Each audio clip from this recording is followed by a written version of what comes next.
हाय, हे बघा आम्ही आज दोघं जण शेतात आलेलो आहे। आज तर काही पाऊस नव्हता त्यामुळे आलेले आणि हे पण कामाला गेलेले नाही, कारण पाणी पाऊस असल्यामुळे जेसीबीचं काम बंद असतं, त्यामुळे घरीच होते। आणि आज आमच्या आई पण घरी नाहीये, त्या दुसऱ्या शेतात गेलेल्या आहे, त्यामुळे आम्हाला यावं लागलं त्या गायींसाठी। हे म्हणले होते शेतात चाल म्हणून, त्यामुळे आले। आज तसं पण पाणी पाऊस नव्हता आणि इकडे शेतात यायचं म्हटल्यानंतर आमच्या रस्त्यानं तर एवढा गारा असतो की येणं पण मुश्किल होतं, त्यामुळे आम्ही शेतात आलो। हे बघा आमच्याकडं वातावरण कसं झालेलं आहे, मी तुम्हाला समोरचा कॅमेरा करून दाखवते।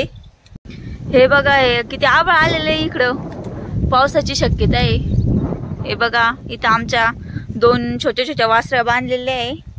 हे गायींसाठी आम्ही घास गवत लावलेले आहे, कोणी त्याला घास गवत म्हणतात, कोणी कांडी गवत। आणि इकडे ही मक्का लावलेली आहे। हे बघा आमची मक्का कशी झालेली आहे, आणि हे केळीचं झाड लावलेलं आहे माझ्या सासऱ्यांनी। हे आमचं शीड आहे, हे बघा ढोरांसाठी केलेलं आहे। चला मी तुम्हाला आतमध्ये दाखवते। हे बघा आतमध्ये मी दाखवते कसं केलेलं आहे। तर हे बघा इथं गाय वगैरे बांधतात, दोनच मला छोट्या छोट्या आमच्याकडे गाई। हे बघा हे कोणी ओळखलं का?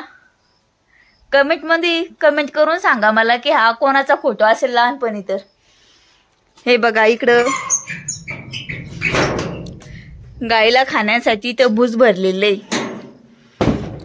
कारण की पावसाळ्यामध्ये गायला खाण्यासाठी काही नसतं आणि पाण्यामध्ये बाहेर सोडू पण शकत नाही, त्यामुळे हे भूस भरलेलं आहे।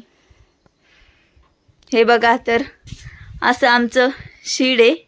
हे बघा हे मूर्त्या बनवलेले आहे माझ्या सासऱ्यांनी, बघा किती भारी भारी मूर्त्या केलेल्या आहे। कशा कशाच्या मूर्त्या बनवलेल्या आहे हे पण मला कमेंट करून नक्की सांगा। आणि माझा हा पहिला ब्लॉग आहे, तुम्हाला कसा वाटला तो पण सांगा।